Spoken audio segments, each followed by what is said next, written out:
Hey, this is Stephanie Garner, Director of Parent Support and Education for Down Syndrome Indiana. And I wanted to spend just a couple of minutes giving you a few updates on what's happening here in Indiana with the Medicaid waiver system. Two particular things that I want to talk about. First is the inter-RAI or inter-I assessment, which is how the state refers to it. If your loved one is on the family support waiver or the community integration and habilitation waiver, you will be going through the inter-I assessment with your case managers soon if you haven't already.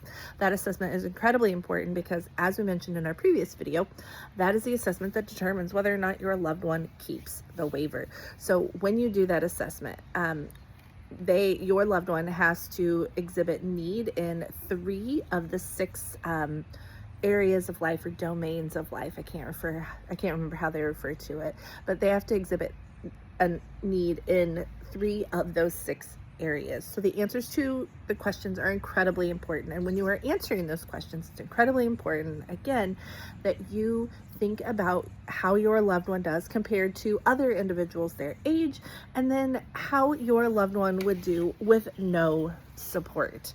Right? Like, I think very often we as parents tend to not even realize how much we are helping our loved one, how much support we unwittingly provide or just naturally provide, because it comes so natural to us. So while we often will say and feel in our hearts that our loved ones are doing things independently, the reality is that if you removed those supports that we naturally provide, our loved one isn't independent and they wouldn't be successful.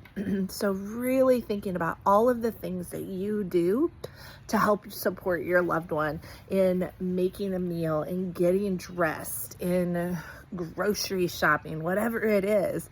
Think about all of those things that you do just naturally as a parent, that boost them up, that make your loved one able to be so independent and successful at these things. And when you look at the interview questions from that perspective, often you will find that instead of saying, yes, my loved one is always independent at this, the answer is, no, they're actually not independent because they need me to help support them. That's why they're successful. So shifting our mindset is really, really important when we're doing this. What I've been telling people is, if you don't feel a little nauseous about your answers and a little like, ugh, that didn't feel good, then you may not be looking at it realistically enough. Now, the other thing that I want to talk about, point number 2, is that we are starting to hear about people being denied. So people who did their interview in the spring, in the early summer months, who maybe got notices that they were pending denial, or I think now they're saying pending further review or pending further state assessment. They're no longer calling it pending denial, but that's what it is. You are pending denial. We are starting to get people who are actually being denied, they're saying are losing their waiver spot. So when that happens, the first thing that you need to do is appeal. You absolutely want to appeal the process. And then what we are hearing from the state is that should you be denied and you initiate that appeal process, reach out to your case manager and ask your case manager if you can get screenshots of all of your answers. Because the only way, at least as I'm hearing now, the only way that you are going to be able to get approved is if your answers to some of those questions were incorrect. So you need to look over your answers and make sure that everything that you said is valid.